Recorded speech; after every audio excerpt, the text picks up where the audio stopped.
It's fine. I find it odd that the names that he mentioned, Jason Kidd. That's what I said. Somebody across from me keeps saying Magic Johnson. I did not say Magic. I haven't said that one time. Not even close. You said he's transcended. Well, I didn't say Magic Johnson. Okay, That's the greatest ever. Okay, well, transcendent means he's going to have to be. He's going to have to be way up. Put words in my mouth. Jason Kidd. Jason Kidd, first year he averaged 11. He was basically 11, 8, and 6. 5. Jason shot the ball. Jason was 38%. Lonzo's about 32. Jason's a little better free throw percentage shooter. See, Skip, for me, let's just say I live in an exclusive building. You got 100 floors. And on the top floor is Magic. He's the great of the great. Now, this building is very exclusive. Even if I'm at the middle or the bottom floor, I'm still a pretty good player.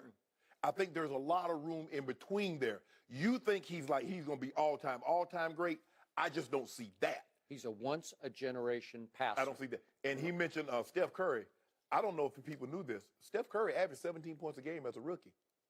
I didn't know that. He averaged 6 assists and 4.5 rebounds a game as a rookie. I didn't know that. No, everybody kept saying he's not a point guard, right. And I kept saying before the draft, yes, he's a point guard. And if you look at his number, he's basically a 23, 7, and 5 guy. 23 points, 7 assists, and 5 rebounds. That's what Steph Curry is for his career. But because he does something better than assist the ball, which is shoot the ball from depth, you forget just how good he is at the point guard position. Because he's the greatest shooter, and it's only early. I mean, it's only like 7, 8 years in his career. He's already the greatest shooter to ever live. So you forget that, man, Steph dishing out 6, 7 assists a game. But you forget that. Skip, I think Magic is saying, like, hold on, we drafted a kid at 19, he's 20. There's a lot. This is the only shot he's ever known. He feels comfortable shooting this. Before we start tinkering and messing with that, he already has a lot on his plate. Let's not just mess with the shot just yet.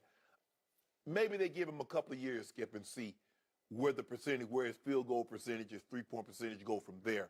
But it's going to be hard for me to believe, Skip, that if his field goal and three-point percentage doesn't go up exponentially, they don't change it. Skip, he's shooting 47% from the free throw line. That's worse than that's Ben Wallace territory. That's Chris Dudley territory. You can't have a point guard, Skip, under no circumstance. Whatever he might become. Maybe he only averages 10, 11 points a game. Skip, you cannot have a point guard, a guy that handles the ball that much, shooting that poorly from the free throw line. And it doesn't help when every other game he's not even attempting free throws. So Magic, you said be patient, I'm going to be patient. I just don't see that where he is now and how he can go. I just don't think his ceiling is as high as what you think it is. Okay. So I watched the game at Charlotte on Saturday night, and then I watched the post game, and they kept promoting a Magic Johnson interview. So I hung right in there on Spectrum Sports Net here in Los Angeles, and I watched this from start to finish. And it was compelling and convincing, as Magic Johnson always is. And by the way, to your point about the shooting, obviously Lonzo Ball's in a horrendous all-time shooting slump. And the one point, we didn't have time to use all the video, but Magic did say that he encouraged Luke Walton before the year, we need a shooting coach. And he said that, Luke said, no, we don't need one. And Magic said very pointedly, that will change next year. And he said it's not just for Lonzo, but they're last in the league in three-point shooting as a team. Right. So that has hurt them. So there will be a shooting coach, and I'm going to guess, just guess, that they will tinker or try to finesse his motion a little bit to more straightforward. Skip, in today's game, if you don't shoot that proficiently, you're not winning, Skip. Okay. Now back to Magic's big picture point. He did say this kid is special, and he made a very strong point and a great perspective point that because of his father, the pressure on this kid is all time. We've never seen a bigger target painted on a kid's back because of his father, the way this kid has had to bear up under the pressure. And remember, I've told you, in all the years I covered the NBA, the cliche was, the NBA doesn't really start until Christmas Day. Right. So I love that Magic said, we're going to have a film session, but I've decided to wait game 30 maybe. You know, like let's just let him have his head. Let him try to figure it out for 30 games. Then we're going to sit down and we're going to go over the tape. What do you see? Yeah, what do you see? And this is what I see. And trust me, that will start to have an impact on this kid, because this kid has been lost about half the time as he tries to figure it out. And by the way, just quick point of order about the Charlotte game. This is disturbing to me.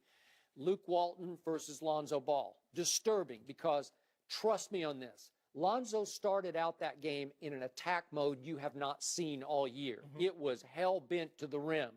He was forcing the action in ways I haven't seen at all this year. And the numbers suggest, because he played the first 9 minutes and 41 seconds of the game, and he had 5 points and 4 assists, a couple rebounds. And at the 9:41 mark, Luke pulled him. And he sat for the rest of the quarter, and then he sat all the way to the 4:50 mark of the second quarter. So that means for 9.5 minutes, Lonzo Ball sat on the bench. That's a long time, man. Yeah. If you're a starter, right? Right. So when Lonzo came back in the game, he went right back into his shell. Just deferred, half-hearted passes to the wings, go to the weak side and sort of stand and watch the offense. And we were back to where, I don't know if he's pouting or, it's not that he's pouting, is he just lost with his coach? The way the way he's played, you know, the substitution patterns are crazy on this team. So then he plays in the whole third quarter, and they go up a point, and they're leading by a point going to the fourth, and guess what happens? Nothing happens. He doesn't get off the bench in the fourth quarter, and Jordan Clarkson went crazy, had 14 in the fourth. He's great because he can do that. Yeah. He can be instant offense. He's more scored than point guard. And they pull away and win, you know, again, it's just Charlotte. But to win on the road, back-to-back at Philly and Charlotte, it's pretty good. You know, it was okay. So now back to Magic. I don't know if something's going on with Luke Walton because, as you point out, Luke Walton just wants to win games. Yeah. And if his instinct tells him, I got to go with Jordan here, but why would you sit Lonzo for so long from the first quarter in which he played high speed? And listen, when he gets in attack mode going up the floor, again, I saw some second-level stat. He's the third fastest with the basketball. Well, why would you take him out of his rhythm? Why would you make him sit for 9.5 minutes? See, Magic is looking at it like this.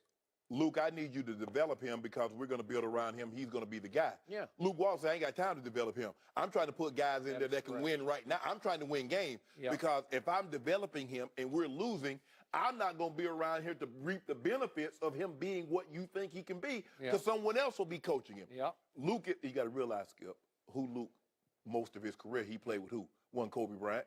Kobe Bryant wasn't mentoring anyone. He wasn't. Kobe like, hey, look here. Can you put the ball in the basket, Smush? Oh, you got to go. Can you put the ball in the basket? You got to go. That's how his mentality was. Yep. And Kobe's already been quoted saying that he's got to speed up the process here. He's got to learn on the fly quicker than he has. Exactly. Okay, so it's very early, and yet Lonzo Ball, soft as he is, leads the team in rebounding by 11 rebounds. That's not bad for a point guard, right? Yeah, okay? that tells me Brook Lopez. Okay, but I'm just saying he's got the ability to go get. He had a 16 rebound game and a 13 rebound game, and he's tied for 7th in the NBA in assists, which is not bad, and he's 5th among point guards. Right. You got to get that. Not bad. No. So I'm just saying if he fixes his shot, again, he shot 41% from 3 at UCLA, so I think it's fixable. Could he average, as he grows into his man body, could he average a triple-double for a year? I believe he could. You believe he can shoot 40% from the 3 in the NBA? 35. If 35 would work, man. Yeah, yeah. Well, I just want you to understand, he's not going to be he's not going to shoot the 40, what you keep saying, UCLA. I don't believe he can shoot that, Skip. Because Steph Curry has not, looking at Steph's numbers, he's basically always been a 40, hovering right around. Right. Last year, this year, he's shooting 38%. Yeah, but everything is 43 to 44. Virtue, you know? Sometimes you just got to be a little patient. I get my chickens by smashing the eggs, not by letting them hatch. Well, you know, if Luke Walton feels comfortable in his job, then Joy, you know how how does sports work? It's a short menu. Yeah. It's a short menu. Dubs, hot dubs. Can Nick Foles lead the Eagles to the Super Bowl? We'll discuss that with Michael Vick next.